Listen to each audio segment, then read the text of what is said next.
Bab 80. Kak, ukuran beraku cuma 32B. Mustahil. Benar-benar mustahil. Di sebuah kawasan perumahan kecil di sebelah UGM, Vina juga bersiap untuk membeli pakaian dalam besok. Febriana Chandrani baru saja selesai mengukur ukurannya. Vina Chandrani tampak terkejut. Mengapa ukuran tubuhku tidak bertambah? Febriana Chandrani meliriknya. Kau bicara seolah-olah kau masih dalam tahap perkembangan. Vina Chandrani merasa sedih. Kak, apakah kau belum dengar? Wanita memiliki 3 kesempatan untuk berkembang dalam hidup mereka, sekali saat pubertas, sekali saat jatuh cinta, dan sekali saat memiliki anak. Aku bahkan belum pernah jatuh cinta. Asalkan aku menemukan pria yang terampil untuk membantuku berkembang dengan baik, aku pasti akan mencapai ukuran 34D. Febriana Chandrani seolah teringat pengalaman masa lalunya sendiri tentang cinta. Pipinya sedikit memerah, dan dia menepuk Vina Chandrani. Apa yang kau bicarakan, nona muda? Vina terkekeh. Sebenarnya, menurutku Bhaskara cukup hebat. Ukuran Arunika sangat besar. Dia pasti ikut berkontribusi. Febriana Chandrani menatap adiknya. Yuir, kau sebenarnya belum jatuh cinta pada Bhaskara, kan? Vina mencibir. Aku hanya menggunakan Bhaskara sebagai alat untuk persainganku dengan Arunika. Selama aku bisa merebut Bhaskara darinya, itu membuktikan bahwa aku lebih kuat darinya. Febriana Chandrani mengerutkan kening. Yuir, hati-hati jangan bermain api. Vina Chandrani tertawa. Kak, jangan khawatir. Bagaimana mungkin aku benar-benar menyukai sebuah alat? Setelah mengukur tubuhnya, Vina Chandrani pergi mandi. Dia berdiri di depan cermin kamar mandi, menatap dirinya yang mungil, menawan, dan halus dalam pantulan cermin. Lalu mengerutkan kening, terlarangga. Bhaskara pasti tidak akan menyukainya. Besok aku akan membeli beberapa yang lebih tebal. Dia langsung menggelengkan kepalanya. Aku tidak melakukan ini agar Bhaskara menyukaiku. Di ruang tamu, Febriana Chandrani sedang berbicara di telepon dengan Rangga. Besok sore jam 3. Saudari Aurora ada rapat di Komisi Pendidikan Kota. Sopir cuti besok, jadi aku bisa membiarkanmu berpura-pura menjadi sopir. Rangga sangat gembira. Terima kasih, Nona Febri. Febriana Chandrani terkekeh. Tidak masalah. Aku juga berharap kau dan saudari Aurora bisa berdamai. Setelah menutup telepon, wajah Febriana Chandrani menunjukkan senyum dingin. Aurora, menggoda mantan suamimu di dalam bas umum. Bukankah akan menarik jika ada yang merekamnya? Keesokan harinya, hari pertama pengoperasian kantin baru UGM. Ketika para siswa tiba di kantin, mereka langsung berseru. Kantin lama itu dulu memiliki jendela kecil untuk melayani pelanggan, dan hidangan di dalamnya pada dasarnya semuanya mirip. Namun sekarang, semua jendela ini telah diberi label. Masakan Sichuan, masakan Guangdong, masakan Shandong, masakan Hunan, masakan Minnan, masakan Jiangsu dan Zhejiang, dan lain-lain. Hampir semua masakan daerah di seluruh negeri termasuk di dalamnya. Dalam rentang waktu tersebut, semua hidangan sesuai dengan masakan daerah yang diberi label. Selain masakan daerah, ada juga beberapa tempat jualan makanan tumis di mana mahasiswa dapat memesan hidangan yang baru dimasak. Liana dan para kader BEM memiliki acara hari ini dan berencana hanya makan sebentar. Tetapi begitu mereka memasuki kantin, mereka melihat versi baru ini. Selera mereka langsung terangsang. Wow, nasi char siu yang autentik. Kepala ikan cabai cincang, masakan kampung halaman saya. Hei, apakah kamu melihat kakak perempuan? Dia langsung takjub. Barulah saat itu dia ingat bahwa perusahaan catering Bhaskara telah mengambil alih kantin tersebut. Bhaskara sungguh mengesankan. Tidak hanya variasi menu di kantin yang bertambah, tetapi bahkan para pelayan wanitanya pun sekarang sangat cantik. Kakak ipar, tolong beri aku seporsi daging sapi yang dimasak 2 kali. Aruni sangat menyukainya. Baiklah, Adek Bas. Sumiati berdiri di jendela makanan Sichuan dan menyajikan kepada Bhaskara 2 porsi penuh daging sapi yang dimasak 2 kali. Bhaskara mengambilnya dan akhirnya dengan susah payah menyesekarap keluar dari kerumunan. Hari ini adalah hari pertama operasional perusahaan catering Aruni setelah mengambil alih kantin UGM, dan semua orang telah bersiap dengan baik, mengantisipasi bisnis yang berjalan lancar. Namun, mereka tidak menyangka bahwa etalase yang paling populer adalah etalase makanan Sunda. Tentu saja, selain makanan yang enak, alasan yang lebih penting adalah Sumiati, si cantik pelayan. Wanita muda yang cantik seperti Sumiati bagaikan madu bagi mahasiswa yang polos. Mata mereka akan langsung tertuju padanya saat melihatnya, dan mereka semua berebut mengantre di jendela makanan Sunda. Li Tanti, yang berdiri di jendela restoran masakan Hunan, langsung merasa sedih. Selera kalian semua seperti apa? Kakak Su cantik, tapi aku juga tidak buruk. Jendela toko makanan Hunan milik Li Tanti tidak kosong, tetapi dibandingkan dengan sisi toko Sumiati, toko ini jauh lebih sepi. Li Tanti sangat kecewa. Dia mengira bahwa selain pemilik restoran, dialah bunga tercantik kedua di perusahaan catering Aruni. Tetapi dia tidak menyangka ada majikan lain.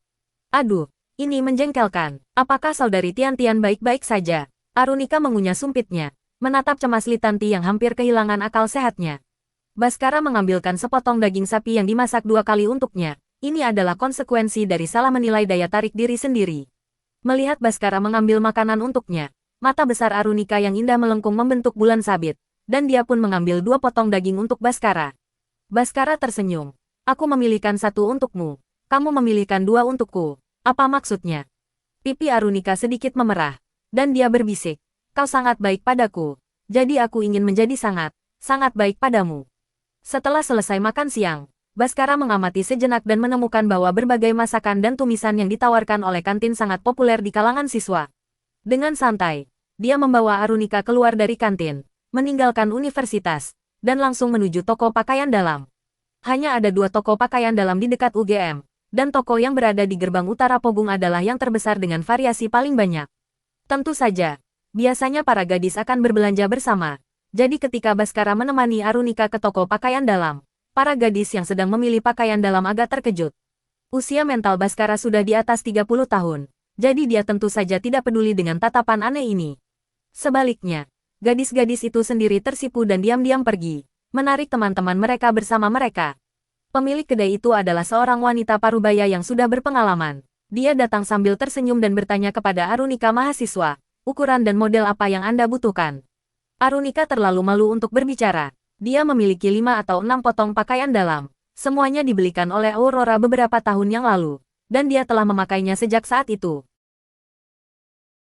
Apa kau percaya aku akan memecatmu? Vina Chandrani terdiam, menunjuk ke arah Baskara dengan marah. Dasar kapitalis.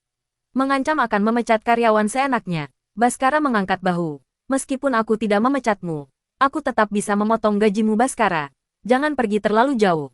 Aku sudah meminta izin kepada kakak Donita. Vina Chandrani hampir saja marah besar. Entah mengapa, Baskara selalu berhasil dengan mudah membangkitkan emosinya.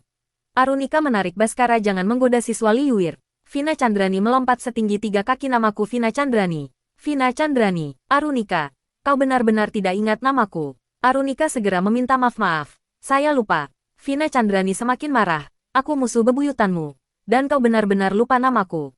Saat itu, pemilik toko memberikan beberapa potong pakaian dalam kepada Arunika untuk dicoba. Mahasiswa, ini semua ukuran 34D. Kamu bisa mencobanya. Arunika mengambil barang-barang itu dan masuk ke ruang ganti. Wajahnya memerah. Vina Chandrani langsung berkata kepada pemilik toko, saya juga ingin mencoba ukuran 34D. Pemilik toko itu menatapnya. Mahasiswa, ukuran bramu seharusnya 32B. Ukuran 34D tidak akan muat di tubuhmu. Vina Chandrani menatap Baskara di sampingnya. Wajahnya memerah. Saya berukuran 34D. Pemilik toko, cepat cari semua yang berukuran 34D di toko ini. Saya akan ambil semuanya. Pemilik toko itu tersenyum dan berkata, bagaimana kalau saya berikan 2 model dulu, dan Anda coba sebelum memutuskan. Vina Chandrani segera berkata, saya ingin gaya yang sama dengan Arunika. Pemilik toko memandang Baskara. Lalu Vina Chandrani agak bingung tentang hubungan antara ketiganya. Tetapi kepuasan pelanggan adalah yang terpenting. Jadi dia tetap menemukan 2 potong pakaian dengan gaya yang sama. Vina Chandrani mengambilnya, melirik Baskara, lalu berbalik dan berjalan ke ruang ganti lainnya. Pemilik toko tersenyum pada Baskara dan berkata, mahasiswa, kedua gadis ini bersaing begitu sengit memperebutkanmu. Kau sungguh beruntung. Baskara terdiam dan segera menjelaskan, yang cantik itu pacarku, yang satunya lagi bekerja untukku. Pemilik toko itu berkata oh dan menggelengkan kepalanya sambil tersenyum. Tak lama kemudian, Arunika keluar. Ia sudah berganti pakaian dalam, tetapi dari luar, perubahannya tidak terlihat. Baskara bertanya bagaimana rasanya. Wajah Arunika sedikit memerah, dan dia berbisik, ini lebih nyaman daripada yang lama. Pakaian yang ia kenakan sebelumnya sudah berusia beberapa tahun, dan Arunika telah sedikit berkembang dalam beberapa tahun terakhir, sehingga pakaian lamanya terasa sempit. Namun, ibunya meninggal dunia di usia muda, dan bibinya telah tinggal di luar kota selama bertahun-tahun. Jadi dia sendiri tidak mengetahui hal-hal ini. Meskipun terasa sedikit sempit, dia tidak terlalu memikirkannya dan terus memakainya hingga sekarang. Seandainya Baskara tidak menyadari tadi malam bahwa pakaian dalamnya sudah terlalu usang, Arunika tidak akan terpikir untuk membeli yang baru. Pemilik toko memuji dari samping, meskipun tertutup rapat, bentuk tubuhmu tetap terlihat lebih baik. Gaya ini sangat cocok untukmu. Tepat saat itu, ruang ganti lainnya juga terbuka, dan Vina Chandrani dengan percaya diri melompat keluar dari dalam, berlari ke depan Bhaskara. Bagaimana menurut Anda? Apakah terlihat bagus? Bhaskara terkejut. Arunika tampak bingung, dan pemilik kedai menutup mulutnya. Mengundang kekaguman. Haha, bukankah ini terlihat hebat? Bhaskara tidak berbicara, dan pemilik kedai mau tak mau mengingatkannya dari samping mahasiswa. Saya salah membaca tadi. Seharusnya kamu memakai ukuran 32A. Bagaimana kalau saya mencarikan gaya yang cocok untukmu lagi? Vina Chandrani menunduk. Pandangannya langsung tertuju pada sepatunya di hamparan dataran itu. Dia bahkan tidak bisa mengenakan bra ukuran 34D ini. Brengsek, Vina Chandrani memang hanya berukuran 32A. Tadi malam, ketika mengukurnya, dia sedikit melebih-lebihkan ukurannya agar tidak melukai rasa percaya dirinya. Hal ini membuat kepercayaan diri Vina Chandrani meledak, dan hari ini dia benar-benar ingin membandingkan ukuran tubuhnya dengan Arunika. Akibatnya, dadanya yang rata tidak bisa menampung bra sebesar itu, dan ketika dia keluar barusan, dia hanya fokus bertingkah imut, melompat-lompat beberapa kali, dan sekarang branya melorot dari dadanya ke perutnya. Vina Chandrani dengan cepat menutupi dadanya dan berteriak keras kepada Bhaskara. Kau tidak boleh melihat. Setelah berbicara, dia berlari ke ruang ganti, menutup pintu, dan, masih tersipu malu, berkata kepada Bhaskara, dasar mesum. Bhaskara tampak bingung. Untuk apa aku menatapnya? Apa yang dia miliki sehingga layak untuk diperhatikan? Di dalam ruang ganti, pipi Vina Chandrani memerah saat ia melihat dirinya di cermin, terus-menerus mengipas-ngipas wajahnya dengan punggung tangannya untuk mendinginkan diri. Semuanya sudah berakhir. Semuanya sudah berakhir. Aku sudah sangat mempermalukan diriku di depan Bhaskara. Dia pasti tidak akan menyukaiku lagi. Hah, itu tidak benar. Aku melakukan ini untuk menang melawan Arunika. Mengapa aku begitu khawatir tentang citraku di mata Bhaskara? Ada apa denganmu, Vina Chandrani? Setelah mengulangi aku tidak tertarik pada Bhaskara, puluhan kali di depan cermin, Vina Chandrani akhirnya berganti pakaian dan keluar. Saat itu, Arunika sudah membeli branya, tetapi mereka berdua belum pergi. Melihat Vina Chandrani keluar, Bhaskara berkata padanya kenapa lambat sekali. Ayo pergi. Vina Chandrani terkejut, lalu langsung gembira. Kau menungguku secara khusus. Tentu saja, kata Bhaskara. Kau adalah karyawanku. Jika kau bermalas-malasan di tempat kerja, bukankah seharusnya aku menyeretmu pulang? Wajah Vina Chandrani langsung muram, dan dia mengumpat dengan ganas. Kaum kapitalis pantas mati.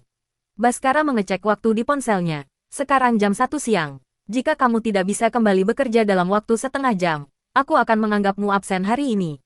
Sialan, tunggu saja. Vina melompat, bergegas kembali ke ruang ganti, mengganti bra ukuran 32A-nya, lalu bergegas keluar untuk membayar. Kapitalis, ayo. Ketiganya segera tiba di Esports Hotel, yang saat itu sedang direnovasi. Donita agak terkejut melihat Vina bersama Bhaskara dan Arunika. Bos, Nyonya bos, mengapa Anda di sini? Bhaskara menunjuk ke Vina Chandrani yang tampak malu-malu di sampingnya, memergoki seorang karyawan bermalas-malasan, membawanya kembali. Donita tertawa. Pantas saja Vina Chandrani tidak datang hari ini. Bhaskara berkata, Kak Doni, catat dia absen setengah hari, dan kurangi gajinya untuk bulan pertama setelah dia menjadi karyawan tetap. Hei, Bhaskara, kau sudah keterlaluan. Vina hampir melompat. Bhaskara berkata dengan tenang, jika Anda tidak puas, Anda bisa pergi sekarang. Lagi pula, ada banyak pelamar untuk posisi ini. Vina menatap.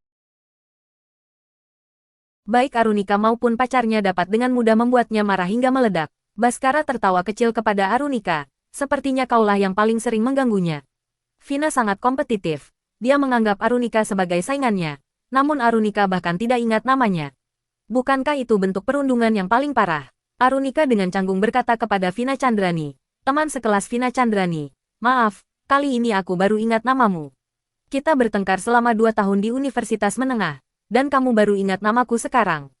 Wajah Vina Chandrani memerah karena marah. Dan dia dengan berat hati mengikuti Donita. Bhaskara kemudian mengajak Arunika berkeliling bagian dalam Hotel Esports. Hotel itu pada dasarnya sudah selesai direnovasi. Hanya furnitur dan berbagai dekorasi yang tersisa. Bhaskara, mengapa disebut Hotel Esports? Arunika merasa bingung. Dan Bhaskara menjelaskan ini adalah tempat yang lebih mewah daripada warnet. Para tamu dapat mengakses internet di tempat yang lebih pribadi dan nyaman. Dan jika mereka lelah, mereka dapat beristirahat di kamar mereka. Ini sangat cocok untuk pasangan. Tentu saja, juga untuk teman sekamar yang ingin bermain game bersama. Atau sekadar sebagai hotel dengan lingkungan yang lebih baik untuk menginap. Arunika berkedip. Kalau begitu, apakah akan sangat mahal? Baskara tersenyum. Harganya memang lebih mahal daripada menginap di warnet, tetapi lebih murah daripada hotel-hotel di sekitarnya. Bagi pasangan mahasiswa, mereka bisa memesan kamar secara online, sehingga mendapatkan dua keuntungan sekaligus. Arunika berkata, "Oh, saat itu, mereka berdua berada di sebuah ruangan yang baru direnovasi. Terdapat dua tempat komputer di atas meja melengkung, meja kopi di sebelahnya, dan sebuah tempat tidur ganda yang besar." Dia tidak tahu apa yang dipikirkannya, tetapi telinganya tiba-tiba memerah. Baskara mengusap kepalanya. "Ada apa?" Tidak ada apa-apa, Arunika." Khawatir Baskara akan memperhatikan pipinya yang memerah, segera berlari keluar. Keduanya kembali ke lantai pertama dan mendengar musik bertempo cepat.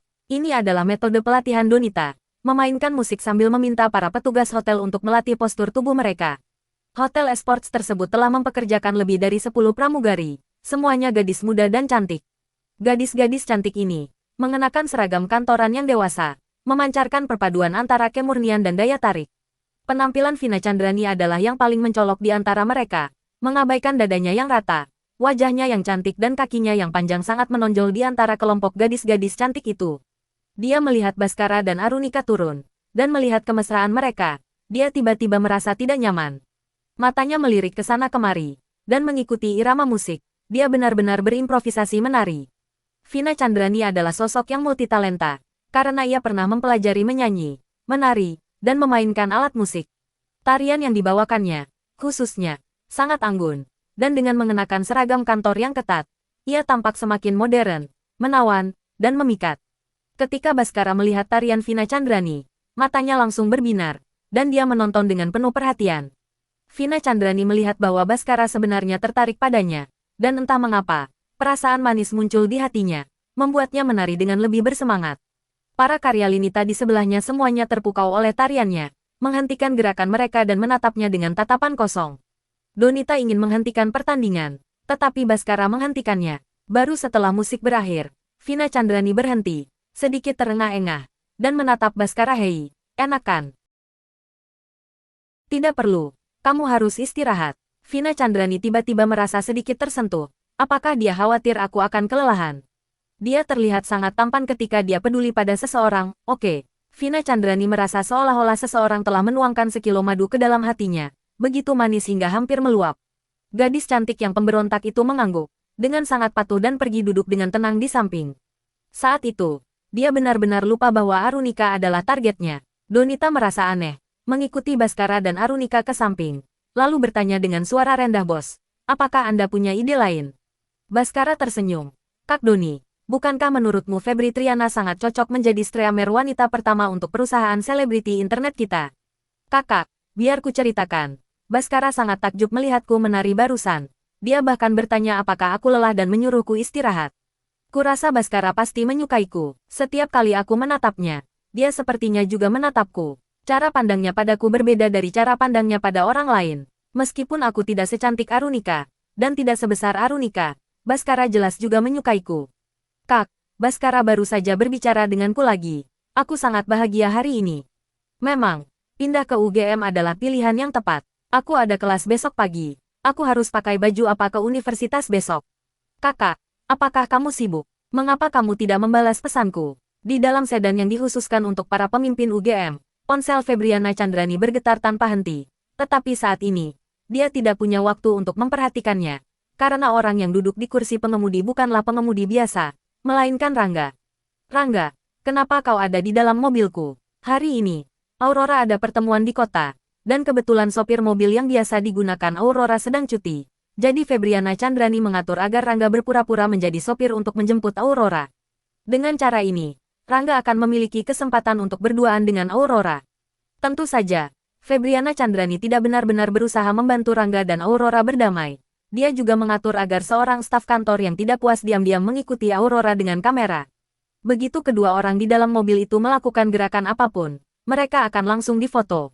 Aurora, sebagai rektor UGM, bermesraan dengan mantan suaminya di dalam mobil umum. Hal ini saja sudah cukup untuk membuat Aurora mendapat masalah. Jika ditangani dengan baik, bahkan mungkin saja Aurora bisa dicopot dari jabatannya sebagai kepala universitas. Sebenarnya, Febriana Chandrani sama sekali tidak peduli dengan posisi kepala universitas. Dia hanya ingin Aurora tahu bahwa dia bukan lagi gadis kecil seperti dulu. Dan Aurora tidak sekuat yang dia bayangkan.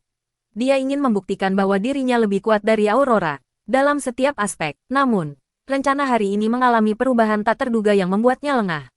Rangga, yang seharusnya berada di dalam mobil Aurora, malah menjadi pengemudinya sendiri. Pada saat itu, Rangga juga tampak bingung. Rektor Universitas Febri, mengapa Anda yang harus datang? Febriana Chandrani sangat marah hingga ia tertawa. Bukankah aku sudah mengatur agar kau menjadi sopir Aurora? Kenapa kau ada di mobilku? Rangga tampak polos. Aku juga tidak tahu. Kau menyuruhku mencari Direktur Susilo, dan dia memberiku kunci mobil ini dan menyuruhku menunggu di lantai bawah gedung kantor pukul 3 sampai kepala universitas keluar. Wajah Febriana Chandrani memerah.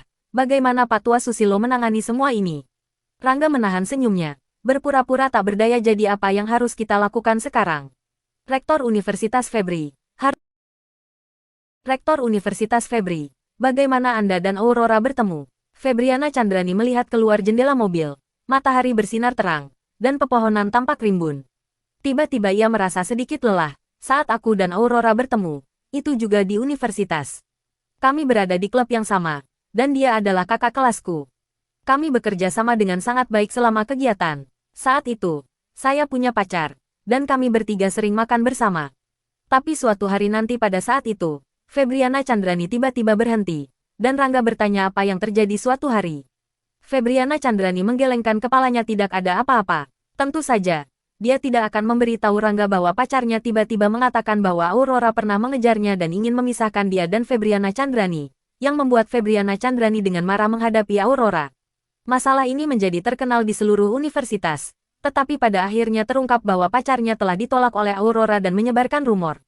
Dan dia hanya dimanfaatkan sebagai pion olehnya, dengan tujuan untuk merusak reputasi Aurora. Dari awal hingga akhir, dia hanyalah alat bagi anak laki-laki itu. Febriana Chandrani merasa jijik. Dia membenci pria itu, dan dia juga membenci Aurora. Dia tidak bisa menerima kenyataan bahwa dirinya hanya menjadi alat dalam perebutan cinta dan benci antara Aurora dan pria itu. Adapun apa yang terjadi setelahnya, itu bahkan lebih sulit untuk diingat oleh Febriana Chandrani. Dan semua ini berawal dari Aurora. Febriana Chandrani selalu merasa rendah diri di hadapan Aurora, perasaan yang tak bisa ia toleransi. Hanya dengan benar-benar mengalahkan Aurora sekali saja ia bisa terbebas dari iblis batin ini. Rektor Universitas Febri, suara Rangga mengagetkan Febriana Chandrani. Apa? Rangga berkata dengan lembut. Sebenarnya, Aurora sering menyebut-nyebut namamu. Dia bilang kau cantik dan cakap. Hanya saja sedikit terlalu keras kepala. Jika kau bisa melepaskan sifat keras kepalamu, prestasimu akan jauh lebih besar. Setelah menduga bahwa Febriana Chandrani ingin menggunakan Rangga untuk berurusan dengan Aurora, Baskara melakukan penyelidikan dan mengetahui bahwa Febriana Chandrani dan Aurora sama-sama pernah kuliah di Universitas Diponegoro. Pada saat itu, dua insiden yang menimbulkan kehebohan di seluruh universitas telah terjadi di antara mereka, dan jejak diskusi tersebut masih dapat ditemukan di forum internal Universitas Diponegoro. Kemudian, dengan meminta Rati Jelita untuk mencari beberapa kenalan dari Universitas Diponegoro, mereka dengan cepat mengklarifikasi perselisihan masa lalu antara Febriana Chandrani dan Aurora. Kata-kata Rangga saat ini juga dimaksudkan untuk mencerahkan Febriana Chandrani, untuk mengurangi satu musuh bagi Aurora. Mendengar itu, alis Febriana Chandrani langsung mengerut, dan dia tiba-tiba duduk tegak. Benarkah dia mengatakan itu? Ya, dia selalu peduli padamu. Mustahil. Mustahil gumam Febriana Chandrani pada dirinya sendiri. Aurora jelas selalu memandang rendahku, menganggapku lebih rendah darinya dalam segala hal. Bagaimana mungkin dia masih peduli padaku? Wajah Febriana Chandrani bersandar di jendela mobil, memandang pemandangan yang berubah di luar dan matahari yang terik dan tak berubah, merasa agak kehilangan arah di dalam hatinya. Aurora, di matamu aku ini orang seperti apa? Selesai. Febriana sudah diantar. Di Hotel Esports, Baskara melihat pesan dari Rangga. Ke arah sosok Baskara yang menjauh, Donita tak kuasa menggelengkan kepalanya. Sayangnya, tanpa disadari, sang bos telah memikat hati gadis muda lainnya. Baskara dan Arunika meninggalkan Hotel Esports, berbelok di tikungan, dan tiba di Goddess Internet Cafe. Di pintu masuk Goddess Internet Cafe, seorang gadis sedang membagikan selebaran. Melihat keduanya mendekat, dia dengan antusias melangkah maju. Pria tampan, wanita cantik, gerai baru Prabu Milk Tea telah dibuka. Beli 2 cangkir dan dapatkan 1 gratis. Baskara mengambil selebaran itu dan tak kuasa menahan tawa. Wah, selebaran bahkan dibagikan di pintu masuk warnetku Baskara. Arunika, kebetulan sekali. Saat itu, Cempaka dan Prabu Kusuma berjalan mendekat. Cempaka sengaja atau tidak sengaja mengaitkan lengannya dengan lengan Prabu. Kamu juga menerima brosur kedai teh susu itu. Sebenarnya, bisnis kedai teh susu itu sangat bagus. Aku sudah bilang padanya tidak perlu membagikan brosur. Tapi senior Prabu bilang dia ingin sepenuhnya mendominasi pasar teh susu di dekat UGM dalam sebulan. Sayang sekali, Baskara, kedai teh susumu sudah tutup. Belakangan ini, bisnis teh susu Prabu berjalan dengan baik, dan Prabu Kusuma ingin memanfaatkan momentum tersebut. Jadi dia datang ke UGM untuk mengawasi kedai teh susu beberapa hari terakhir ini. Tentu saja, dia mengajak Cempaka keluar setiap hari. Dan sekarang, Cempaka terlihat jauh lebih antusias terhadap Prabu Kusuma. Meskipun dia belum secara resmi setuju untuk menjadi pacarnya, dia selalu datang setiap kali Prabu Kusuma mengundangnya. Hari ini, Cempaka mengatakan dia ingin makan di tempat barbeque dekat gerbang Notonegoro, yang kebetulan berada tepat di sebelah warnet. Sambil makan, Cempaka mengawasi warnet, dan benar saja, dia segera melihat Baskara dan Arunika tiba. Dia segera menarik Prabu Kusuma keluar. Berpura-pura itu adalah pertemuan yang tidak disengaja. Prabu Kusuma mengetahui pikirannya dan bekerja sama dengan baik. Lagi pula, pasangannya saat ini lebih hebat daripada mantannya, dan dia senang pamer di depan Baskara. Namun, ketika melihat Arunika, dia tak kuasa menahan diri untuk menatapnya dengan saksama lagi. Terakhir kali, saat cabang teh susu Prabu dibuka, Prabu Kusuma melihat si cantik dari Universitas Dewi UGM untuk pertama kalinya dan langsung terpukau oleh kecantikannya. Setelah kembali, dia tak bisa berhenti memikirkan Arunika dan bahkan sering berfantasi tentang betapa hebatnya jika Arunika menjadi pacarnya. Melihatnya lagi sekarang, dia masih tetap mempesona dan menawan. Dan Prabu Kusuma sejenak terhanyut dalam tatapannya. Anda setuju, kan, Presdir Kusuma? Cempaka sedang pamer di depan Baskara. Dan setelah lama tidak mendapat respons dari Prabu Kusuma, dia menoleh dan melihat Prabu Kusuma menatap kosong ke arah Arunika. Ekspresi Cempaka sedikit berubah, dan dia dengan cepat menarik lengan Prabu Kusuma. Prabu Kusuma akhirnya bereaksi, tetapi ia tidak merasa kehilangan ketenangannya. Sebaliknya, ia menjadi semakin percaya diri. Tidak, Cempaka, aku tidak hanya ingin menduduki UGM, aku ingin menduduki kota Jogja, dan bahkan seluruh pasar teh susu di kota Jogja. Suaranya lantang dan berwibawa, penuh percaya diri, dan wajah tampannya berseri-seri. Diam-diam dia melirik Arunika, tetapi mendapati bahwa gadis yang sangat cantik ini sepertinya sama sekali tidak memperhatikannya. Prabu merasa sulit mempercayainya. Mungkinkah gadis secantik itu buta? Tidakkah dia melihat bahwa aku jauh lebih baik daripada Baskara? Lagi pula, Baskara telah menipu Prabu Kusuma sebesar 100.000 rupiah. Jadi karena rasa kemanusiaan, ia dengan ramah mengingatkannya Bos Prabu, Honey Snow Ice City berkembang pesat di kota Jogja. Mereka tidak akan ragu mengeluarkan biaya, menggunakan kuantitas dan harga rendah untuk mempengaruhi pasar teh susu. Jadi Anda menutup kedai teh susu Anda karena takut dengan kota es salju madu. Dia tidak berpura-pura. Dia benar-benar merasa geli. Kita, mahasiswa yang memulai bisnis, perlu memiliki dorongan. Jika kita takut akan segalanya, maka lebih baik kita tetap bersembunyi di menara gading kita. Lalu apa gunanya membicarakan tentang memulai bisnis? Apa gunanya membicarakan tentang menyadari nilai diri kita sendiri? Setelah berbicara, dia menatap Arunika. Saudari Aruni, apakah kau tidak setuju? Arunika kemudian menarik pandangannya yang kosong dan menatapnya. Prabu Kusuma terkejut. Merasa seolah jiwanya membeku. Desis Dewi kecantikan kampus ini terlalu dingin. Ya, Prabu Kusuma tanpa sadar merasa sedikit rendah diri dan bahkan lebih marah. Bahkan dia merasa dirinya tidak pantas untuk Arunika. Jadi mengapa Baskara pantas? Permisi, kami ada urusan. Sampai jumpa. Melihat Prabu Kusuma tidak mau mendengarkan nasihatnya, Baskara tidak berkata apa-apa lagi. Menggenggam tangan Arunika, dan berbalik berjalan masuk ke godes internet cafe. Prabu Kusuma menatap kosong punggung Arunika yang ramping dan anggun. Cempaka memandang tangan Baskara dan Arunika yang saling berjalin. Ekspresinya tampak rumit. Keduanya terdiam sejenak, lalu senyum kembali menghiasi wajah mereka. Senior Prabu, saya ingin minum teh susu.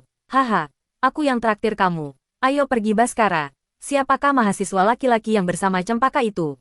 Di dalam warnet, Arunika bertanya kepada Baskara dengan ekspresi bingung. Baskara tertawa. Namanya Prabu, dari STIN Jogja. Anda pernah bertemu dengannya sebelumnya? Arunika berpikir sejenak, memiringkan kepalanya, dan berkata, oh, Baskara tahu dia mungkin lupa lagi. Sisi kucing kecil memang seperti itu. Selama seseorang tidak penting di matanya, dia tidak bisa mengingat mereka, tidak peduli berapa kali dia bertemu mereka. Bahkan Galang pun dulu seperti itu. Arunika masih memanggilnya teman sekelas di udara setelah bertemu dengannya lebih dari 10 kali. Sampai dia mengetahui bahwa Galang adalah teman baik Baskara, barulah dia perlahan mengingatnya. Saat itu, Gendis berlari mendekat dan bertanya kepada Baskara, "Bos, Kakak Donita bilang Anda ingin saya menjadi Streamer, benarkah?" Baskara tersenyum, "Apakah kamu bersedia?" "Tentu saja, aku suka menonton siaran langsung. Hahaha, aku tidak pernah menyangka suatu hari nanti aku bisa menjadi seorang Streamer." Gendis sangat gembira dan berlari menghampiri Sekar untuk menariknya mendekat. "Sepupuku bilang dia juga ingin jadi Streamer." Baskara sedikit terkejut dan bertanya pada Sekar, yang pipinya sedikit memerah. "Sekar, apakah kamu benar-benar ingin menjadi seorang Streamer?" Berdasarkan pemahaman Baskara tentang Sekar, seorang gadis yang pendiam dan anggun seperti dia tidak akan mau mengekspos dirinya di internet. Sekar menatap Baskara, lalu Arunika, dan berkata pelan, "Aku juga ingin membantu. Aku bisa melakukan siaran langsung tarian." Baskara benar. Sekar memang tidak suka menjadi Streamer, tetapi dia mendengar Donita mengatakan bahwa rencana Baskara selanjutnya adalah memulai perusahaan influencer dan kemudian menjual barang secara online. Dia tahu bahwa dengan paras dan kemampuan menarinya, siaran langsung online akan menarik banyak orang. Meskipun dia tidak suka melakukannya, selama itu bisa membantu Baskara, dia rela melakukannya. "Aku ingin bersama Gendis." Sekar tidak berani mengungkapkan perasaan sebenarnya dan hanya bisa menggunakan Gendis sebagai tameng. Baskara berkata dengan serius, "Sebaiknya kau pikirkan baik-baik. Jika kau menjadi seorang Streamer, kau akan menghadapi banyak hal. Internet terkadang bisa menjadi pisau yang menyakitkan, dan aku khawatir lebih garang daripada laki-laki. Siapa di internet yang bisa mengalahkanmu dalam hal mengumpat?" Itu benar, Gendis sebenarnya cukup bangga. Sekar dan Gendis pergi bekerja, sementara Baskara dan Arunika berjalan masuk ke kantor bos. Arunika tiba-tiba berkata, "Baskara, aku juga bisa menjadi seorang Streamer." Baskara langsung berkata, "Tidak, kamu terlalu cantik. Itu sangat berbahaya." Arunika berkata, "Oh, ia sebenarnya ingin mengatakan bahwa ia bisa bermain game online. Tetapi karena Baskara tidak mengizinkannya, ia tidak mengatakan apa-apa lagi." Sore harinya, Baskara, Arunika, dan Donita pergi ke administrasi industri dan perdagangan untuk mendaftarkan perusahaan baru. Perusahaan hiburan Bas baru. Perusahaan ini akan berfungsi sebagai basis inkubasi influencer, yang terus-menerus membina para influencer. Dan sekarang, sudah ada 3 calon Streamer: Gendis, Febri Triana, dan Rati Jelita. Tentu saja, hanya Gendis yang paling yakin. Febri Triana masih dalam proses dibujuk, dan Rati Jelita juga masih mempertimbangkannya. Adapun Sekar, Baskara selalu merasa bahwa kepribadian Sekar tidak cocok untuk menjadi seorang Streamer. Terlepas dari alasan Sekar, dia tidak ingin Sekar memaksakan diri. Di malam hari, Cempaka bersenandung sepanjang perjalanan kembali ke asramanya. Triana pergi bermain basket, sementara Zafira dan Tuti sedang menonton drama. Melihat Cempaka kembali dengan riang, mereka tak kuasa menahan diri untuk bertanya dengan nakal, "Cempaka, pergi kencan lagi dengan senior prabumu? Tanggal berapa?" "Itu hanya makan bersama." Cempaka duduk dengan tangan di belakang punggungnya. Senyum tak terkendali menghiasi wajahnya. "Aku bertemu Baskara lagi hari ini, dan aku bisa merasakannya. Dia tidak suka aku bersama Prabu." "Baskara cemburu." "Baskara cemburu padamu? Mustahil." Zafira dan Tuti saling pandang. Meskipun keduanya mendukung Cempaka, pacar Baskara adalah Arunika, dan mereka sudah pernah melihat hal itu sebelumnya. Betapapun Cempaka memohon, Baskara sama sekali tidak menanggapi.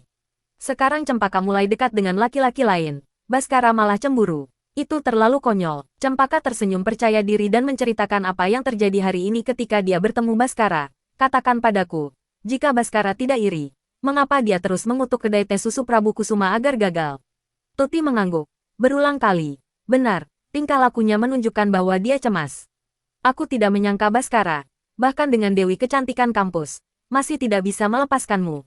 Cempaka, kau benar-benar sesuai dengan pesonamu. Aku dan Baskara adalah kekasih sejak kecil. Hubungan kami tidak bisa dibandingkan dengan Arunika." Senyum Cempaka menjadi semakin manis. Tuti terkejut. "Cempaka, kau sudah bersama senior Prabu. Mengapa kau masih memikirkan Baskara?" Cempaka dengan bangga mengangkat lehernya yang pirang. "Aku belum setuju untuk menjadi pacar senior Prabu." Tuti membelalakkan matanya. "Lalu, sebenarnya kamu suka siapa? Prabu Kusuma atau Baskara?" Cempaka mendengus pelan. "Jika Baskara menyadari kesalahannya tepat waktu dan kembali memohon maaf kepadaku, aku mungkin akan mempertimbangkan untuk memaafkannya. Tetapi jika dia terus membuatku marah, maka senior Prabu juga tidak buruk." Tuti tampak tercerahkan. "Cempaka, pastilah kau." Zafira tiba-tiba berkata, "Bagaimana jika Baskara tidak cemburu? Dan semua yang dia katakan itu benar?" Cempaka dan Tuti bingung apa yang benar. Zafira berkata, "Honey Snow Ice City akan mengalahkan semua merek teh susu lokal." Cempaka tertawa terbahak-bahak. "Vira, kau terlalu mudah tertipu. Prabu Milk Tea punya 30 cabang. Tapi dia tetap tidak bisa melepaskan Cempaka. Ini seperti drama idola. Sangat menarik. Tepat saat itu, telepon Cempaka berdering. Dia berjalan ke balkon dan menjawab, "Ayah, putriku tersayang. Bagaimana hubunganmu dengan Prabu Kusuma akhir-akhir ini?" Sugeng bertanya sambil terkekeh. Dia sudah mendengar dari Presdir Kusuma bahwa Prabu baru-baru ini membuka 2 cabang lagi. Dan bisnisnya semakin berkembang, menghasilkan lebih banyak uang daripada dirinya, seorang direktur pabrik. Sugeng tentu saja berharap Cempaka dan Prabu Kusuma bisa menjadi pasangan. "Saya baru saja pulang dari makan malam dengan senior Prabu." Cempaka menjawab sambil tersenyum. "Begitu ya, bagus sekali." Sugeng sangat gembira. "Apakah kalian berdua sudah resmi berpacaran?" Cempaka berkata, "Ayah, aku ingin menghabiskan lebih banyak waktu dengan senior Prabu. Aku tidak ingin terburu-buru." "Benar sekali. Putriku sangat hebat. Dia harus memilih dengan hati-hati." Sugeng tertawa terbahak-bahak, tapi Prabu Kusuma sudah sangat bagus. Jangan sampai gagal seperti dulu. Saat ia mengatakan itu, baik ayah maupun putrinya terdiam sejenak. Cempaka, tentu saja, tahu bahwa ayahnya merujuk pada bagaimana dia terlalu sombong sebelumnya dan kehilangan kesempatan bersama Baskara. Dia tersenyum. "Jangan khawatir. Ayah, aku bahkan bertemu Baskara hari ini saat bersama senior Prabu." "Benarkah begitu?" Sugeng langsung tertarik. "Bagaimana kabar putra Pak Indra?" "Tidak begitu bagus," kata Cempaka. "Kedua kedai teh susu milik Baskara telah diambil alih oleh senior Prabu. Modal awalnya pasti mengalami masalah. Hari ini dia bahkan mengutuk kedai teh susu senior Prabu agar gagal." Sugeng tertawa terbahak-bahak. Bukankah ini persis seperti Indra? Jika dia sendiri tidak sukses, dia berharap orang lain juga tidak akan sukses. "Cempaka, kau benar tidak memilihnya. Sebelumnya, julukan bintang startup yang disematkan padanya sangat menyesatkan. Tetapi putri saya baru saja menemukan bintang startup lain yang bahkan lebih cakap darinya. Hahaha, aku lebih kuat dari Indra, dan kau lebih hebat dari Baskara. Keluarga Adisti kita memang lebih menjanjikan daripada keluarga Adiarja mereka." Sugeng benar-benar merasakan pembalasan dendam. Sejak ujian UMPTN, dia tidak pernah mampu mengangkat kepala di hadapan ayah dan anak keluarga Adiarja. Sekarang ia sudah menjadi direktur pabrik, sementara Indra masih seorang karyadek sekar, dan pacar putrinya juga lebih menjanjikan daripada Baskara. Rasanya seperti membalikkan keadaan. "Anakku, bulan depan ibu dan ayah akan datang ke kota Jogja untuk menemuimu." Telepon juga Prabu Kusuma saat itu. "Baik, ayah." Sugeng menutup telepon sambil tetap tersenyum. "Endang baru saja selesai mencuci piring dan keluar dari dapur sambil mengeluh, "Aku bahkan belum berbicara dengan putri kita. Kenapa kamu menutup telepon?" Sugeng tertawa terbahak-bahak. "Jangan khawatir. Cempaka sekarang akur dengan Prabu Kusuma. Saat kita pergi ke kota Jogja bulan depan, mereka mungkin akan meresmikan hubungan mereka." Endang menghela napas. "Aku selalu berpikir Cempaka akan berakhir dengan Baskara. Aku tidak menyangka kedua keluarga kami akan berakhir seperti ini." Sugeng sedang dalam suasana hati yang sangat baik. Dia merangkul bahunya. "Kedudukan kita sudah berbeda dari keluarga mereka. Lihat, Baskara mati-matian berusaha memulai bisnis. Tetapi Cempaka dengan santai menemukan seorang pemuda yang lebih hebat darinya." Endang berkata, "Jangan berkata begitu. Aku dengar dari taraf bahwa bisnis Baskara di UGM berjalan sangat baik." Endang juga mendengar tentang hal ini. Sugeng tertawa terbahak-bahak. "Kami baru saja mendatangkan sejumlah peralatan baru. Jadi dananya terikat selama 2 hari lagi. Itu bukan masalah besar. Begitu peralatan ini mulai beroperasi, efisiensi pabrik gula bahkan bisa berlipat ganda." Endang mengingatkan, "Kamu sekarang adalah wakil presiden pabrik. Kamu harus mempertimbangkan segala sesuatunya dengan lebih cermat dan jangan terlalu optimis." Baiklah, aku tahu." Sugeng menyetujui secara lisan, tetapi dia tidak menganggapnya serius. Saat ini ia sedang berada di puncak kejayaan. Tak ada yang bisa menghentikan langkahnya. 2 minggu kemudian, tiba-tiba muncul 2 toko Honey Snow Ice City di dekat UGM. Dengan menambahkan 1 gerai yang sudah ada, jumlah gerai tersebut tiba-tiba melampaui Prabu Milk Tea. Selain itu, teh susu Honey Snow Ice City sangat murah. Secangkir teh jeruk segar seharga Rp5, hampir setengah harga teh buah termurah di Prabu Milk Tea. Ditambah lagi dengan rasanya yang tidak buruk, dan rasio harga kualitas yang sangat tinggi, produk ini dengan cepat populer di kalangan mahasiswa. Banyak siswa yang awalnya suka mengunjungi Prabu Milk Tea sekarang pergi ke Honey Snow Ice City. Hanya dalam 1 minggu, omset kedua gerai Prabu Milk Tea turun lebih dari setengahnya. Prabu Kusuma masih datang ke UGM setiap hari belakangan ini, tetapi senyum di wajahnya semakin berkurang dari hari ke hari. Pada saat itu, dia tiba-tiba teringat apa yang dikatakan Baskara. Honey Snow Ice City akan memberikan dampak pada merek-merek teh susu lokal dengan keunggulannya dalam hal biaya dan kuantitas. "Saya menyarankan Anda untuk menarik diri sesegera mungkin." "Mustahil. Bagaimana mungkin Baskara memiliki pandangan jauh ke depan seperti itu?" Bisnisnya bahkan tidak sebesar bisnisku. Honey Snow Ice City paling-paling hanya ingin menguasai area UGM, tempat banyak mahasiswa berada. Saya masih memiliki lebih dari 20 toko di kota Jogja. Tidak mungkin semuanya menjadi target, kan?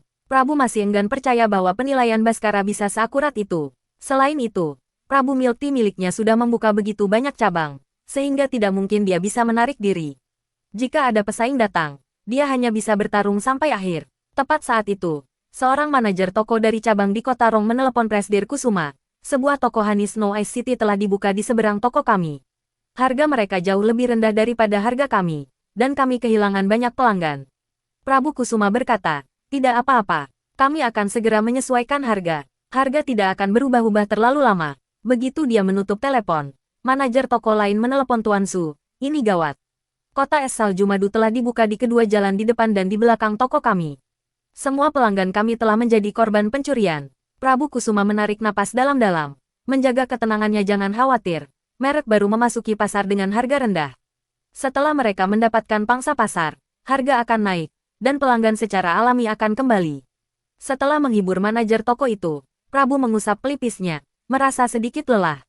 Ponselnya berdering lagi, dan Prabu Kusuma akhirnya menjadi tidak sabar. Ada apa lagi sekarang? Suara Cempaka terdengar dari ujung telepon senior Prabu. Apakah saya mengganggu Anda? Prabu kemudian bereaksi dan dengan cepat berkata, tidak, saya salah bicara, dan saya kira dialah yang menelepon.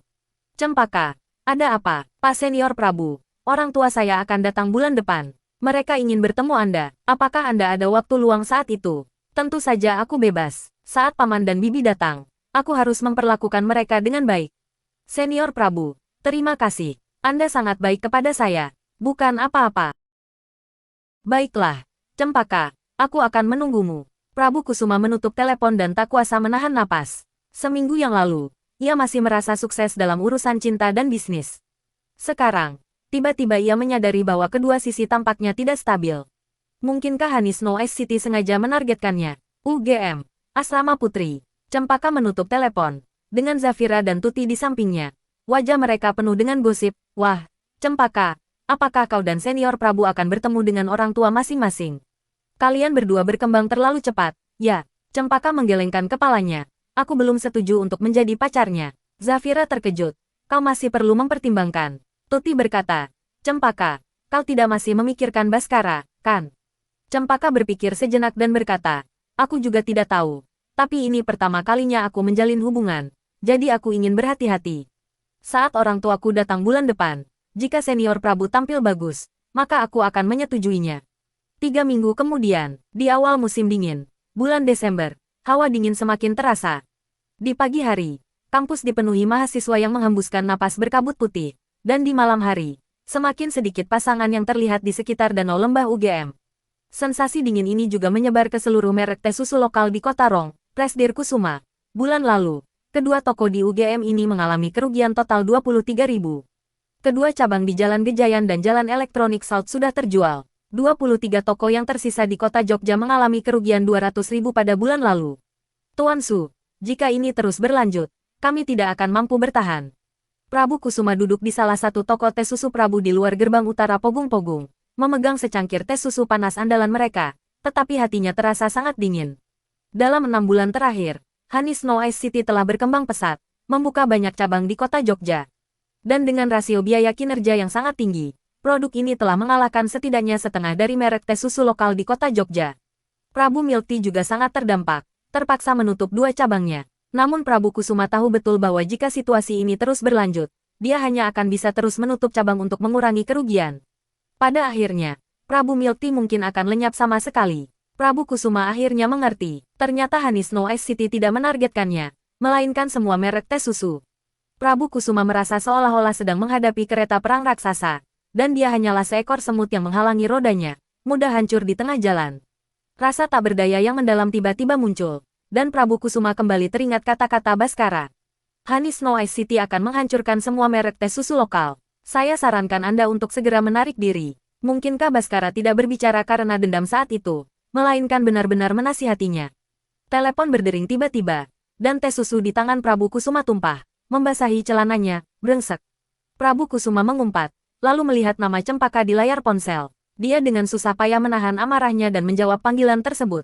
Cempaka, suara Cempaka di ujung telepon terdengar penuh keluhan. Senior Prabu, orang tua saya ada di sini.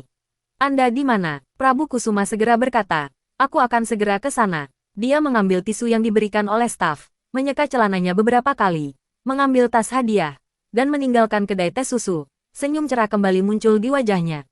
Dia tiba di gerbang utara Pogung-Pogung dan melihat Cempaka dan orang tuanya dari kejauhan. Paman, Bibi, maafkan saya. Saya baru saja rapat dengan manajer toko dan datang terlambat. Ini sedikit tanda terima kasih saya. Prabu Kusuma menyerahkan hadiah-hadiah itu. Dan Endang dengan cepat berkata Prabu Kusuma, kau terlalu sopan. Bagaimana mungkin kami para tetua menerima hadiahmu? Prabu Kusuma tersenyum dan berkata, Cempaka sudah lama memberitahuku bahwa Paman dan Bibi akan datang ke kota Jogja. Aku sudah menantikan hari ini. Setelah beberapa kali menolak dengan sopan, Endang tidak punya pilihan selain menerima hadiah itu. Sugeng menepuk bahu Prabu Kusuma. Prabu Kusuma, sungguh jarang melihat pemuda yang cakap dan bijaksana sepertimu.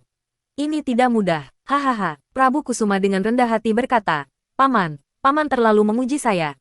Sugeng berkata dengan serius, mendirikan merek sendiri dan membuka 30 cabang di usia yang begitu muda. Jika dibandingkan dengan semua mahasiswa di kota Jogja, siapa yang memiliki prestasi seperti Anda? Prabu Kusuma membuka mulutnya, teringat bahwa dia telah dipaksa menutup 2 toko, dan sangat mungkin lebih banyak toko akan ditutup secara berurutan nanti.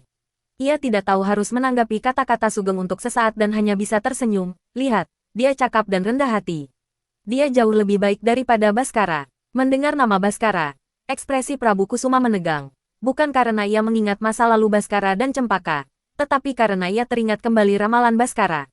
Endang dengan halus menarik Sugeng, memberi isyarat agar dia tidak menyebut nama Baskara lagi, dan tersenyum pada Prabu Kusuma. Prabu Kusuma, bagaimana kalau kita makan bersama? Senyum kembali muncul di wajah Prabu Kusuma. Baik, Bibi.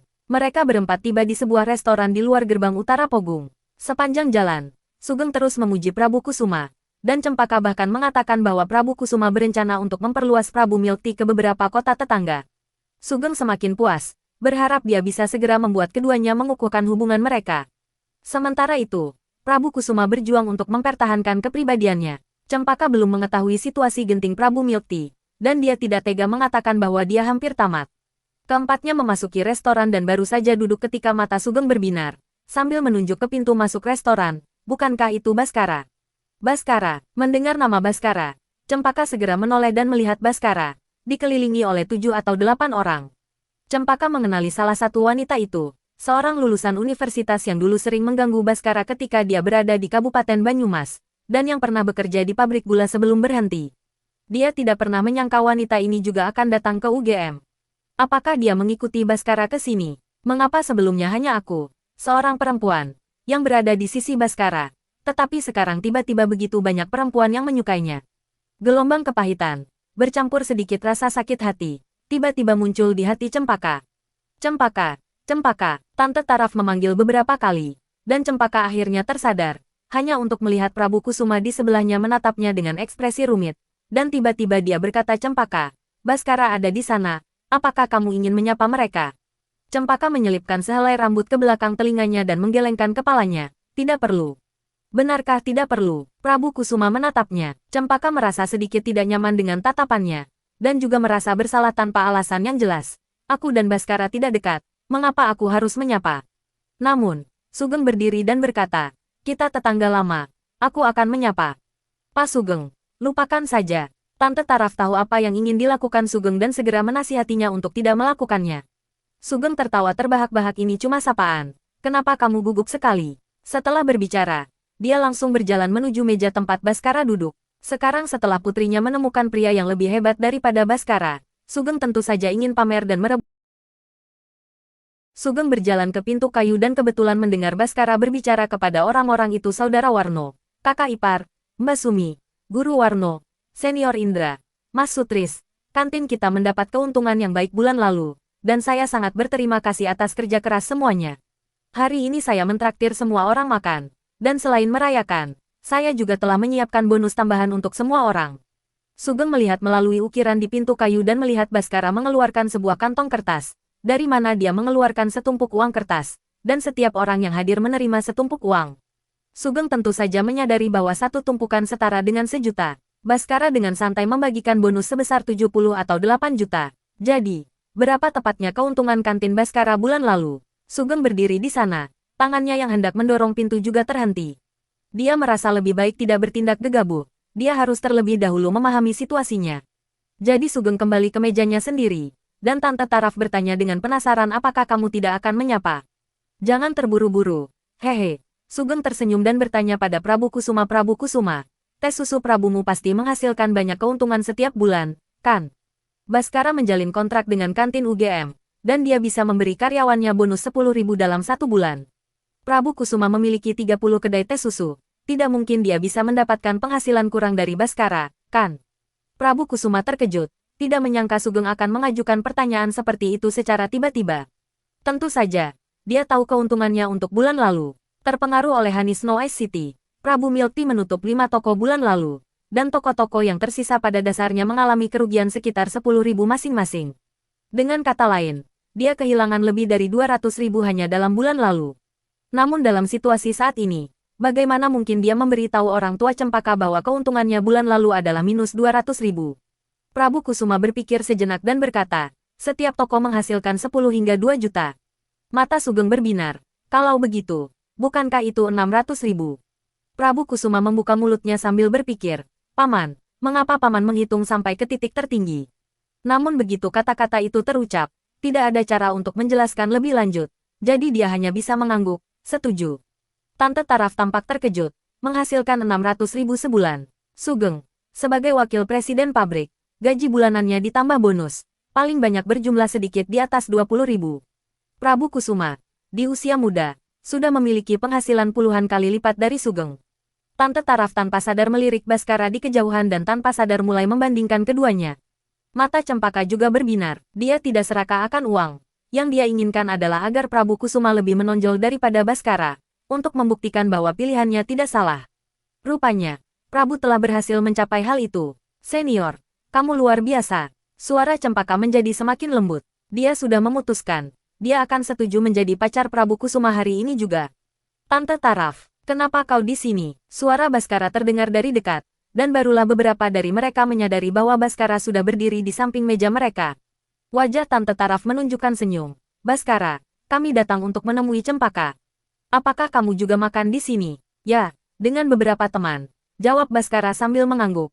Acuh tak acuh kepada dan ia merasa semakin teraniaya. Sugeng awalnya berniat untuk pergi menyapa Baskara, tetapi karena Baskara telah datang kepada mereka, dia tentu saja tidak akan melewatkan kesempatan itu.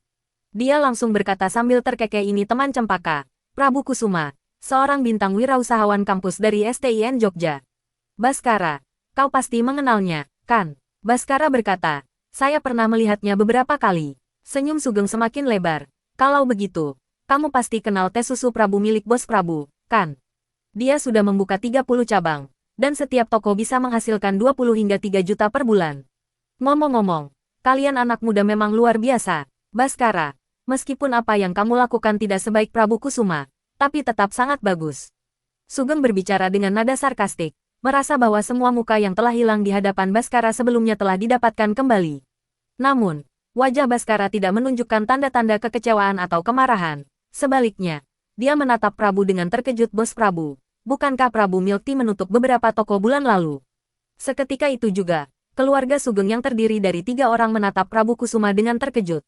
Menutup beberapa toko, itu tidak mungkin, kan? Wajah Prabu Kusuma tampak muram, berusaha mati-matian mempertahankan citranya. Baskara, apa kau mendengar desas-desus dari suatu tempat? Prabu Milk Tea beroperasi dengan stabil. Bagaimana mungkin mereka menutup toko? Cempaka juga merasa tidak senang. Baskara, kenapa kau selalu seperti ini?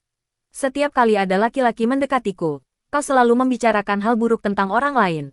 Tidak bisakah kau berhenti bersikap kekanak-kanakan? Baskara mengerti, dan menatap Prabu Kusuma dengan sedikit geli, lalu berkata dengan penuh makna, Bos Prabu, menghadapi kenyataan dan meminimalkan kerugian tepat waktu adalah pilihan terbaik. Setelah berbicara, dia mengangguk kepada Tante Taraf, tak lagi mempedulikan Cempaka dan ayahnya, lalu berbalik dan berjalan menuju kamar mandi. Menghadapi kenyataan, dia sedang membicarakan dirinya sendiri. Cempaka menatap marah ke arah punggung Baskara yang menjauh. Kau memang tidak tahan melihatku sukses, ya?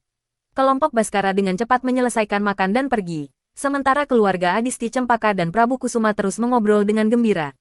1 jam kemudian, setelah mereka berempat selesai makan, Sugeng tiba-tiba berkata kepada Prabu Kusuma, "Prabu Kusuma, Cempaka bilang kamu punya cabang di Jalan Gejayan.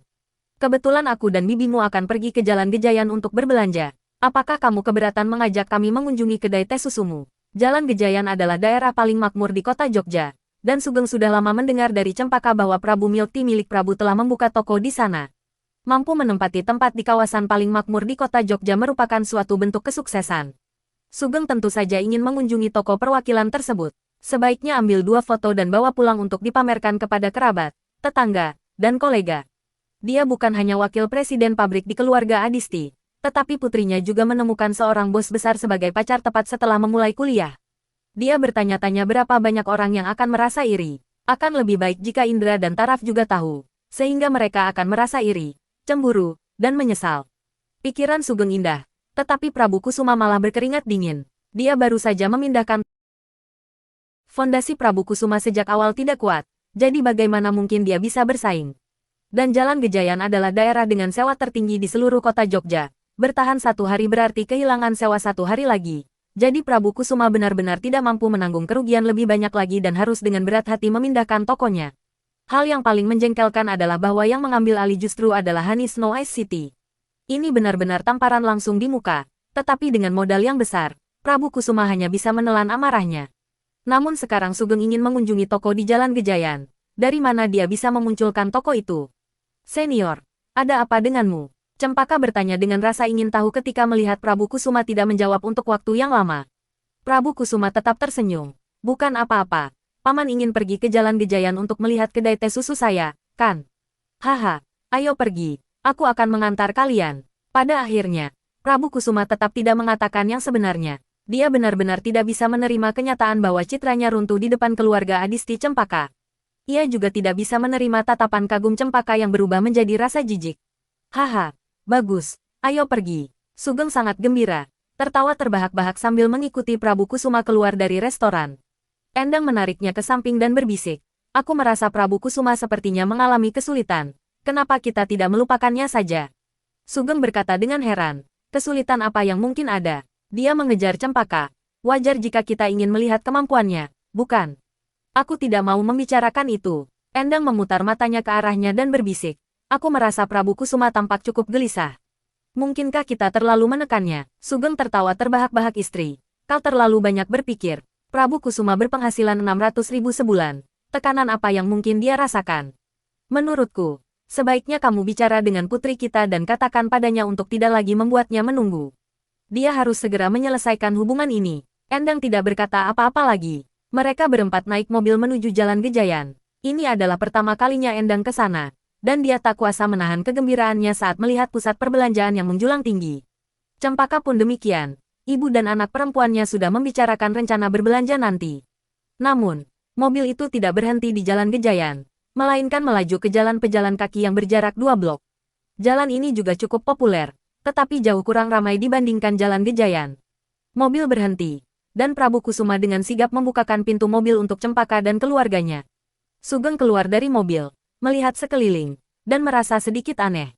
Ini sepertinya bukan Jalan Gejayan, kan? Sugeng sering bepergian untuk urusan bisnis, jadi dia tentu saja pernah ke Jalan Gejayan. Dia merasa ada yang tidak beres begitu keluar dari mobil. Prabu dengan cepat berkata, "Paman, daerah ini sebenarnya bagian dari Jalan Gejayan, hanya saja bukan di pusatnya. Toko saya ada di depan sana." Prabu Milk Tea juga memiliki toko di dekat Jalan Gejayan. Jumlah pejalan kaki tidak setinggi di Jalan Gejayan, dan tentu saja, biaya sewanya tidak semahal di Jalan Gejayan.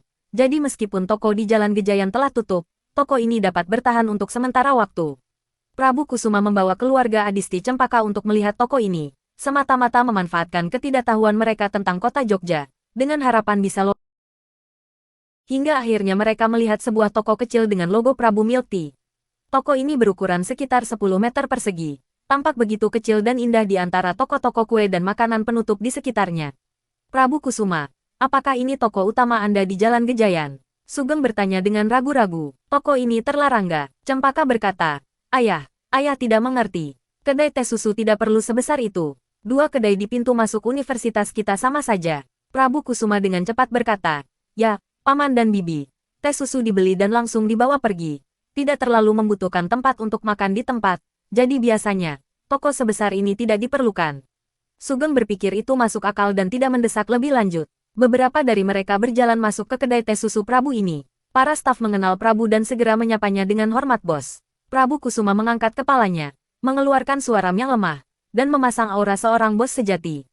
Cempaka menatapnya, matanya penuh kekaguman. Sugeng dan Endang juga mengangguk. Sedikit, keraguan mereka sebelumnya langsung lenyap. Saat ini, Prabu Kusuma memang memiliki aura orang sukses yang tidak bisa dipalsukan. Sugeng merasa sangat lega dan berkata sambil terkekeh, "Cempaka, kau dan Prabu Kusuma harus lebih banyak berkomunikasi." Dia memberi isyarat sesuatu, dan wajah cantik Cempaka memerah. Dia cemberut. "Ayah." Prabu Kusuma juga menghela napas lega, melihat bahwa dia telah lulus ujian. Endang tiba-tiba berkata, "Cempaka, ibu ingin berbelanja di Jalan Gejayan.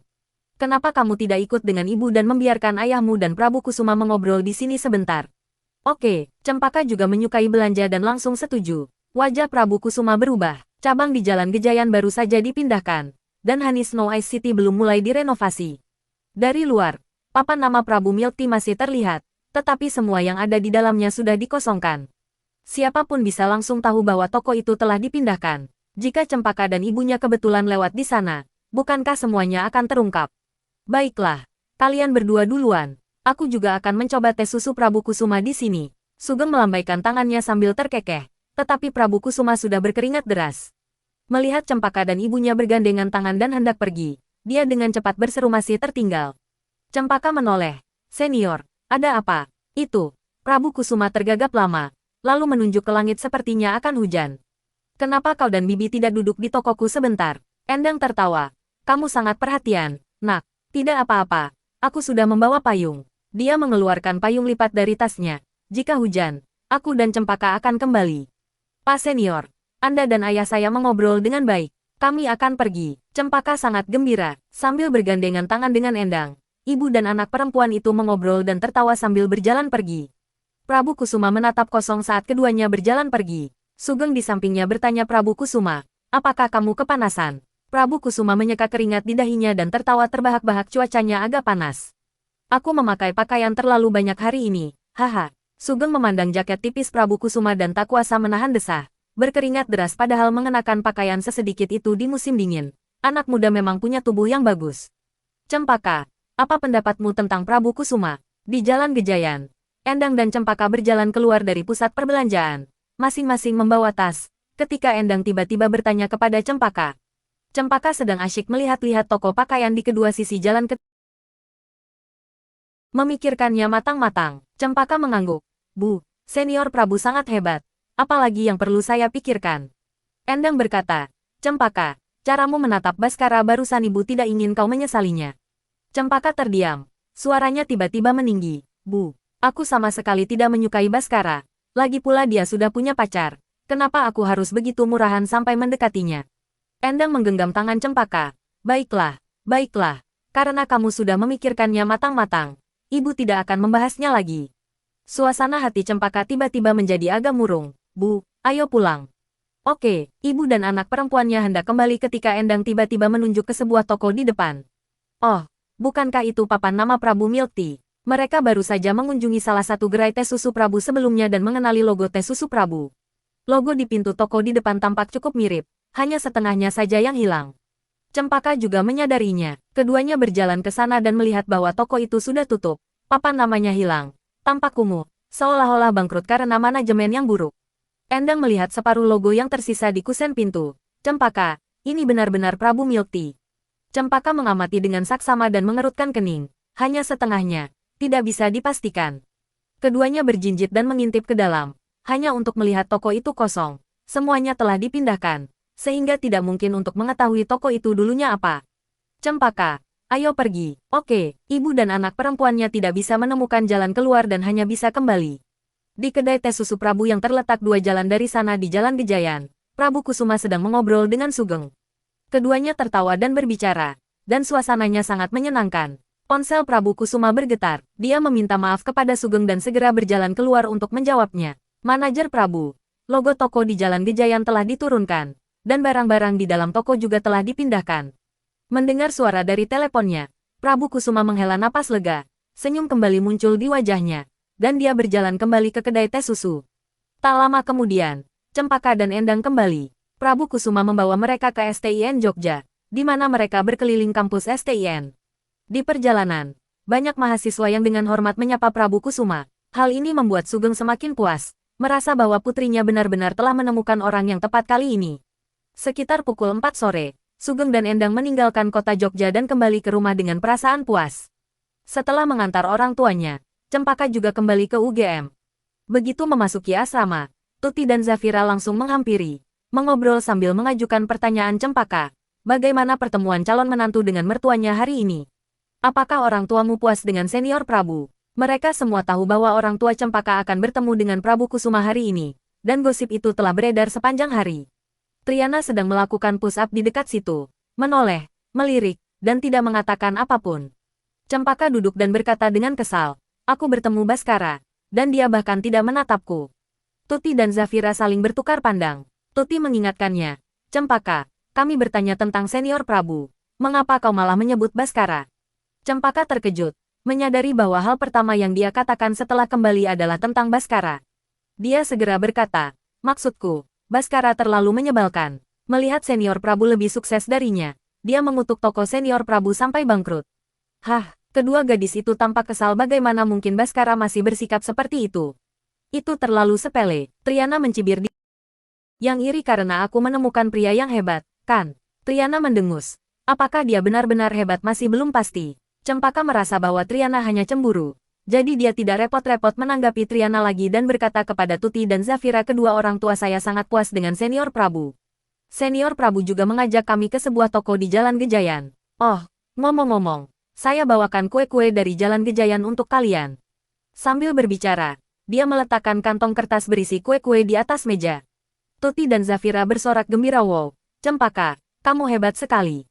Ini bukan dibeli oleh senior Prabu, kan? Cempaka terkejut. Aku yang membelinya. Aku dan ibuku pergi berbelanja. Senior Prabu tidak ikut. Setelah selesai berbicara, perasaan aneh tiba-tiba muncul di hatinya. Senior Prabu hari ini terasa agak aneh. Namun dia tidak bisa menentukan dengan tepat apa yang salah. Zafira, sambil makan kue, tiba-tiba bertanya, ngomong-ngomong, Cempaka, apakah kamu sudah setuju menjadi pacar senior Prabu? Cempaka terkejut, lalu teringat bahwa ia awalnya berencana untuk menyetujui permintaan Prabu hari ini. Tetapi entah bagaimana ia lupa. Dan Prabu Kusuma juga sangat aneh. Biasanya dia selalu mendesak Cempaka untuk memberikan jawaban setiap hari. Tetapi hari ini dia tidak mengucapkan sepatah kata pun. Secara logis, orang tuanya sangat puas dengan Prabu Kusuma hari ini, yang merupakan kesempatan terbaik. Jika dia hanya bertanya, dia pasti akan setuju. Namun Prabu Kusuma tidak pernah membahasnya. Apakah dia juga lupa? Cempaka sempat kehilangan arah. Hal sepenting itu. Dan kita berdua lupa. Sebenarnya, bagaimana hubungan saya dengan senior Prabu sekarang? Entah bagaimana, adegan pertemuannya dengan Baskara di siang hari kembali terbayang di benaknya. Demi aku, Baskara menjadi begitu picik dan konyol. Bibir Cempaka sedikit melengkung. Ekspresi kegembiraan terpancar di wajahnya. Sebaiknya kita tidak menyetujui saran senior Prabu untuk saat ini. Pak Sugeng, bukankah menurutmu Prabu Kusuma agak aneh hari ini? Di dalam mobil dari Kota Rong ke Kabupaten Banyumas, Endang bertanya kepada Sugeng. Aneh, tidak. Menurutku Prabu Kusuma adalah orang yang sangat baik. Sugeng menambahkan, jauh lebih baik daripada Baskara. Endang berpikir sejenak dan berkata, aku hanya merasa toko yang dia ajak kita kunjungi hari ini agak aneh. Hampir tidak ada pelanggan sepanjang siang, dan peralatan di toko itu sepertinya tidak lengkap. Sugeng tertawa. Pada siang hari, semua orang pergi berbelanja. Tidak banyak orang yang membeli teh susu. Kamu bukan seorang profesional. Bagaimana kamu tahu peralatan mereka tidak lengkap? Endang terdiam sejenak. Lalu tertawa. Kau benar. Aku pasti terlalu banyak berpikir. Kota Jogja. Toko teh susu Prabu berjarak 2 blok di Jalan Gejayan. Toko Hanis No Ice City yang berada di seberang jalan ramai pengunjung. Sementara sisi ini sepi. Prabu Kusuma menatap angka penjualan kemarin dengan wajah muram. Setelah sekian lama, akhirnya dengan susah payah ia berbicara toko ini. Tutup juga minggu depan. Godes Internet Cafe, Gendis, mengenakan kamisol berpotongan rendah dan riasan tebal. Duduk di depan komputer dengan kamera yang diarahkan padanya. Baskara, Arunika, Sekar, Donita, Galang, dan Febri Triana duduk di dekatnya. Gendis berdeham dan bertanya kepada mereka, apakah pakaian ini sudah bagus? Baskara berkata, riasanmu terlalu tebal, dan kamu mengenakan pakaian yang terlalu minim. Ini siaran langsung yang sah, bukan sesuatu yang provokatif. Gendis merasa kesal, bos, bukankah Anda mengatakan bahwa Streamer perlu menarik perhatian untuk menjadi populer? Baskara melirik dada Gendis yang agak rata, tapi kau juga tidak menarik perhatian. Anda,